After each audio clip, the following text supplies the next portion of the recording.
Hello friends, இன்றைக்கி பார்த்தீங்கன்னா எங்கள் வீட்டில் இருக்க குட்டிக்கு வந்து உடம்பு சரியில்லை. இவனுக்கு வந்து ஒரு 1 வீக்காகவே ஹேர் ஃபால் இஷ்யூ இருந்தது. சரி என்னன்னு கேட்டுட்டு வரலாமே அப்படின்னு சொல்லிட்டு பக்கத்தில் இருக்க பெட் கிளினிக் தான் போயிருந்தோம். சும்மா சொல்லக்கூடாது, அங்கே இருக்க டாக்டர் நல்லாவே பார்த்தாங்க. வண்டர் பெட் கிளினிக் அது பேர், இங்கே மேடவக்கத்தில் இருக்குது. ஸோ அங்கே தான் போயிருந்தோம். ஆல்ரெடி பார்த்தீங்கன்னா அங்கே ஒரு கேட் நாங்கள் போகும்போது ட்ரிப்ஸ்லாம் போயிட்டு இருந்தது. அதுக்கு ஏதோ ஃபீவர்லாம் இருந்துச்சு அப்படின்னு சொன்னாங்க. ஸோ அது இருக்கும் கொஞ்ச நேரம் வெயிட் பண்ணிட்டு இருந்தோம். அப்போ பக்கத்தில் என்னென்ன மெடிசன்ஸ் வச்சுருக்காங்க, அது ஃபுட்டெல்லாம் என்ன வச்சுருக்காங்கன்றதை பார்த்துட்டு இருந்தேன். ஸோ கேட்டு டாகு எந்த பெட்டாக இருந்தாலுமே நல்லாவே பார்க்குறாங்க. ஸோ பார்த்ததுக்கு வந்து ஃபங்கல் இன்ஃபெக்ஷன் மாதிரி இருக்குது அப்படின்னு சொல்லிட்டு இந்த மெடிசன் கொடுத்துருந்தாங்க. இந்த லோஷன் பார்த்தீங்கன்னா எக்ஸிமா, அதாவது skin infection, allergy reaction, so இந்த மாதிரி எது இருந்தாலுமே இது கேட்கும் அப்படின்னு சொல்லியிருந்தாங்க. இது வந்து ஆன்டிபயோட்டிக் மாதிரி தான் ஒரு சொல்யூஷன் அப்படின்னு சொல்லியிருந்தாங்க. இதை வந்து பார்த்தீங்கன்னா டெய்லி ஒன்ஸ் மட்டும் அப்ளை பண்ண சொன்னாங்க. எங்கெல்லாம் வந்து இந்த மாதிரி ஹேர் ஃபால் இருக்கோ ஸோ அந்த இடத்துலலாம் அப்ளை பண்ண சொல்லியிருந்தாங்க. வீட்டுக்கு வந்தோடனே நான் என்ன பண்ணேன், ஃபஸ்ட்டு அவனை வந்து சும்மா தண்ணியில் வாஷ் பண்ணி எடுத்துட்டேன். ஷாம்பு போடலை, ஏன்னா ஒரு 3 டேஸ்க்கு முன்னாடி தான் போட்டு வாஷ் பண்ணியிருந்தேன். ஸோ அடிக்கடிக்கு நம்ம ஷாம்பு போடக்கூடாது இல்லையா, நான் வீக்லி ஒன்ஸ் அந்த மாதிரி குளிப்பாட்டிடுவேன். அதுக்கே வந்து வீக்லி ஒன்ஸ் குளிப்பாட்டக்கூடாது அப்படின்னு சொல்லுவாங்க.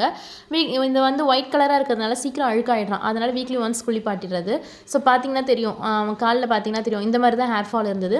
ஆக்சுவலாக இது வந்து நாங்கள் எப்படி கண்டுபிடிச்சோன்னா, இவன் உடம்புல வந்து இந்த ஹேர்லாம் பார்த்திங்கன்னா லாங்காக இருக்கும்.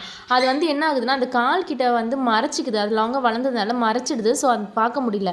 இது நாங்கள் எப்படி நோட்டீஸ் பண்ணோன்னா, அவன் வந்து சொரிய ஆரம்பிச்சிட்டான், கொஞ்சம் இச்சிங் இருந்து சொரிய ஆரம்பிச்சிட்டான். என்னடா இந்த மாதிரி சொரிஞ்சிட்டே இருக்காளே அப்படின்னு சொல்லிட்டு எடுத்து பார்க்கும்போது தான் இந்த மாதிரி ஹேர் ஃபால் இருக்குது அப்படின்றத கண்டுபிடிச்சோம். சரி, நிறைய பேர்கிட்ட கேட்கும்போது அது கிளைமேட் சேஞ்ச்னால வர்றது, அது யூஷுவல் தான் அப்படின்னு சொன்னாங்க. அப்புறம் டாக்டர்கிட்ட எனக்கு ஒரு டவுட் இருந்துச்சு. சரி எதுக்கும் நம்ம இந்த மாதிரிலாம் ஹேர் ஃபால் இருக்காது, கொஞ்சம் டல்லாகவும் ஆகிட்டா, சரி ஓகே கேட்டு பார்ப்போம்.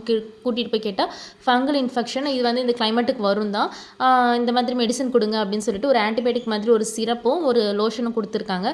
ஸோ 10 டேஸ்க்கு போட்டு பார்க்க சொல்லியிருக்காங்க. பட் ஒரு மந்த் ஆகும் அப்படின்னு சொல்லியிருக்காங்க ஃபுல்லாகவே க்யூர் ஆக. பார்ப்போம், என்கிட்ட திருப்பி நல்லபடியாக வரும்னு நினைக்கிறேன். வீட்டுக்கு வந்தோடனே பார்த்தீங்கன்னா இந்த மாதிரி குளிப்பாட்டிட்டு இந்த லோஷன் எல்லாமே போட்டு அப்ளை பண்ணிவிட்டு அவனை கொஞ்சம் நேரம் அப்படியே சொரிஞ்சு விட்டுட்டே இருந்தேன். அவன் அப்படியே தூங்கிட்டான். ஸோ எடுத்துகிட்டு போய்ட்டு அவனோட கேஜில் விட்டுட்டு வந்தாச்சு. ஸோ நெக்ஸ்ட் 10 டேஸ்க்கு அப்புறம் பார்ப்போம் அவன் எப்படி இருக்கான் அப்படின்னு சொல்லி. இந்த சொல்யூஷன் பார்த்தீங்கன்னா கொஞ்சம் லைட்டாக, ரொம்ப ஸ்டிக்கியாலாம் இல்லை, கொஞ்சம் லைட்டாக ஸ்டிக்கியாக அந்த க்ளவுடி ஒயிட் சொல்லுவாங்கள்ல, ஸோ அந்த மாதிரி கலரில் தான் இருந்துச்சு. ஸோ அஃபெக்டட் ஏரியாவில் மட்டும் போட சொன்னாங்க. நான் போடும்போதே உங்களுக்கு தெரியும் பாருங்கள் எந்த அளவுக்கு அவனுக்கு வந்து ஹேர் லாஸ் ஆயிருக்கு அப்படின்னு சொல்லிட்டு. இது மெயின் ரீசன் எனக்கு என்னென்னா, அவன் வந்து வெளியில் இப்போ கொஞ்சம் போக ஆரம்பிச்சிட்டான்.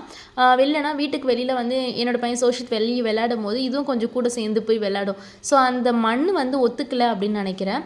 உங்கள் வீட்லேயும் இந்த மாதிரி ஏதாவது இருந்துச்சுன்னா ஏன் இந்த மாதிரி இருக்குது அப்படின்ற தெரிஞ்சால் எனக்கு வரதுக்கான காரணம் என்ன, அதை எப்படி நீங்கள் சரி பண்ணீங்க அப்படின்றதையும் எனக்கு கமெண்ட்டில் மறக்காமல் சொல்லுங்கள். நெக்ஸ்ட் வீடியோவில் பார்க்கலாம். Bye bye.